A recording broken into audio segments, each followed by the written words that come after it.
5 coisas que aconteceram depois que Jesus morreu.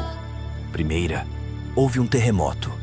Houve uma resposta da criação após a morte de Jesus. Lemos que a terra tremeu e a rocha se partiu. A própria natureza foi abalada pela morte do Filho de Deus. Mateus afirma primeiro que a terra tremeu e as rochas se partiram. Essa linguagem implica que essa é uma reação terrena significativa aos eventos divinos na cruz. Em segundo lugar, os túmulos foram abertos. Mateus então registra um incidente encontrado em nenhum dos outros evangelhos. Os túmulos foram abertos e muitos corpos dos santos, o povo de Deus que havia adormecido na morte, foram ressuscitados. Depois de sua ressurreição, eles saíram dos túmulos, entraram na santa cidade de Jerusalém e apareceram a muitos. Os terremotos podem danificar túmulos, já que eram esculpidos em pedra. A ressurreição dos corpos só pode ser atribuída à ação direta de Deus, implicando que ele está por trás do terremoto. Dadas as características geológicas da Palestina, que se encontra em uma falha sísmica significativa, um terremoto não seria um evento incomum, mas combinado com rochas levando à abertura dos túmulos, é outro testemunho significativo da crucificação de Jesus. Em breve, testemunharemos um evento divino ainda mais significativo, a ressurreição de Jesus. O registro único de Mateus desses eventos enfatiza a vitória sobre a morte que o sacrifício de Jesus na cruz alcança. Aqueles que foram ressuscitados são literalmente descritos como aqueles que haviam adormecido, um idioma comum do Novo Testamento para alguém que morreu, mas cujo destino eterno é seguro. Como testemunho inicial, a ressurreição sobrenatural desses corpos de santos e suas aparições em Jerusalém são um testemunho marcante do trabalho de Jesus na cruz e, subsequentemente, de sua ressurreição. O termo povo santo provavelmente se refere a figuras piedosas do Antigo Testamento, heróis e mártires da história de Israel, selecionados para testemunhar milagrosamente esses eventos. Sua aparição às pessoas em Jerusalém é um testemunho da eficácia do trabalho de Jesus na cruz. Isso antecipa o ensinamento de Paulo sobre Jesus ser as primícias dos mortos. Mas agora, como as coisas realmente são, Cristo de fato ressuscitou dentre os mortos e se tornou as primícias, ou seja, o primeiro a ser ressuscitado com um corpo incorruptível e imortal, antecipando a ressurreição daqueles que adormeceram na morte. A ressurreição desses santos é um prelúdio à ressurreição que todos os crentes podem esperar através da morte de Jesus. Um novo dia chegou, um dia em que a morte foi derrotada pela morte, e a ressurreição para a vida eterna se tornou possível. Mas note que não foi até depois da ressurreição de Jesus que os ocupantes desses túmulos foram ressuscitados e entraram em Jerusalém, onde apareceram a muitos. A Bíblia não diz se esses santos ressuscitados morreram novamente ou foram para o céu com o Senhor Jesus. A morte do Filho de Deus abalou a própria natureza. O popular pregador Charles Spurgeon afirmou que os corações dos homens não responderam aos gritos agonizantes do Redentor moribundo, mas as rochas responderam. As rochas se partiram. Ele não morreu pelas rochas. No entanto, as rochas foram mais sensíveis do que os corações dos homens, pelos quais ele derramou seu sangue. É melhor entender que Mateus quis dizer que o terremoto ocorreu no dia em que Jesus foi crucificado e depois no dia em que ele foi revelado como ressuscitado. O poder da nova vida era tão forte que trouxe de volta algumas das boas pessoas que haviam morrido. Esta é uma das passagens mais estranhas do Evangelho de Mateus.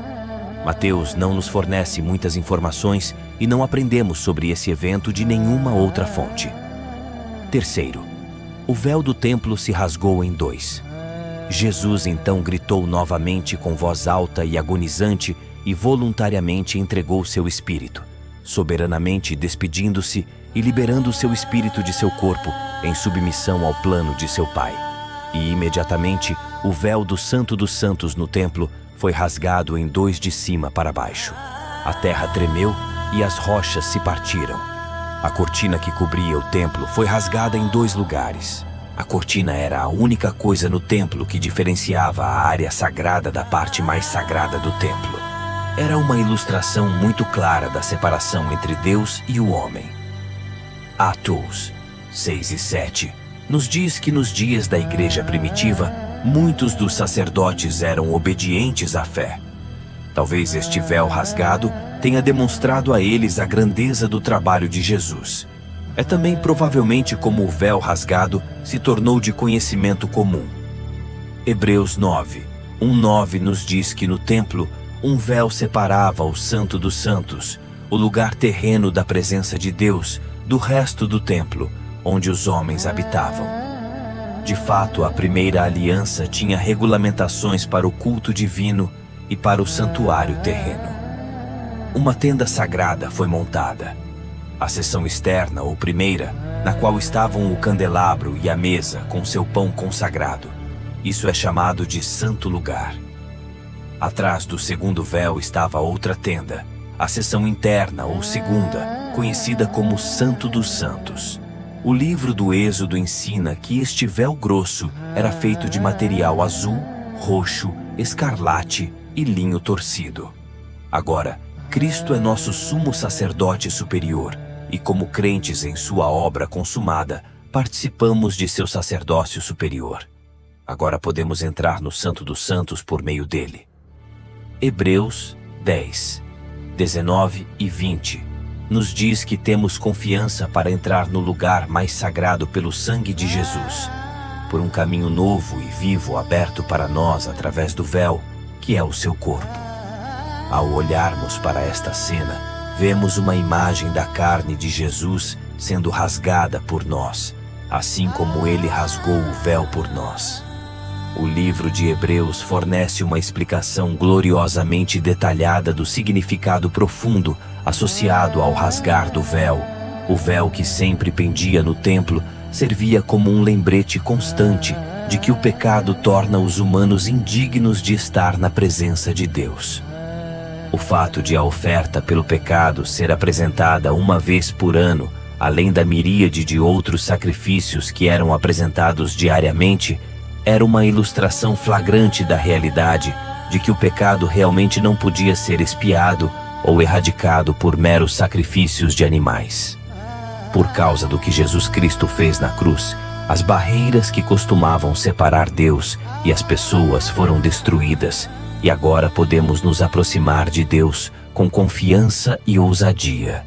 Portanto, uma vez que temos um grande sumo sacerdote que passou pelos céus, Jesus, o Filho de Deus, mantenhamos firmemente nossa confissão de fé, pois não temos um sumo sacerdote que não possa simpatizar com nossas fraquezas, mas um que foi tentado em todos os sentidos, assim como nós, mas não pecou.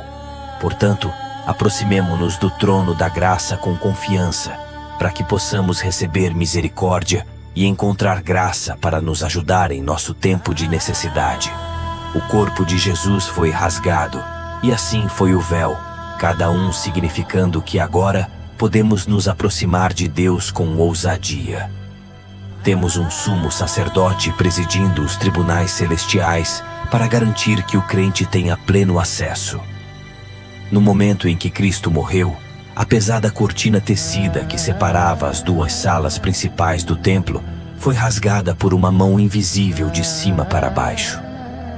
A morte do Filho de Deus também foi acompanhada por tremores maciços no mundo natural, como se houvesse algum tipo de conexão emocional entre a criação inanimada e aquele que a fez.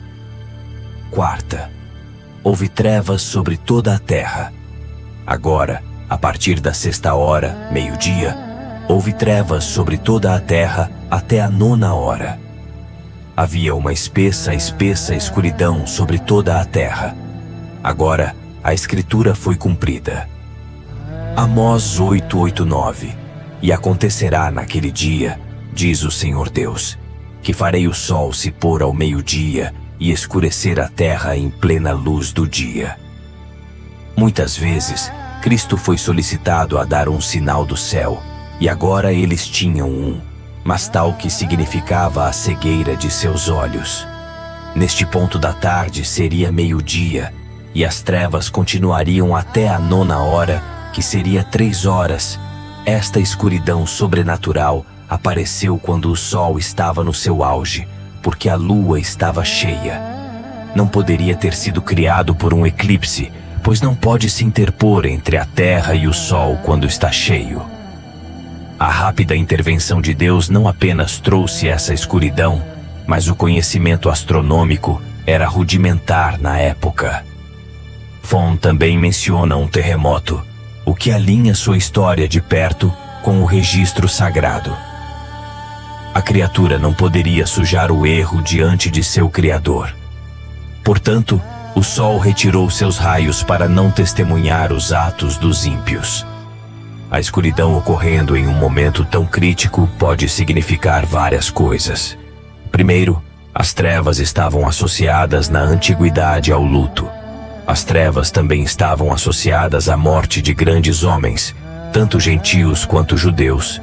Poderiam entender as trevas como um sinal cósmico acompanhando a morte de um rei. Além disso, as trevas eram um sinal do juízo de Deus. Quinto, o soldado responsável pela execução percebeu que era inocente.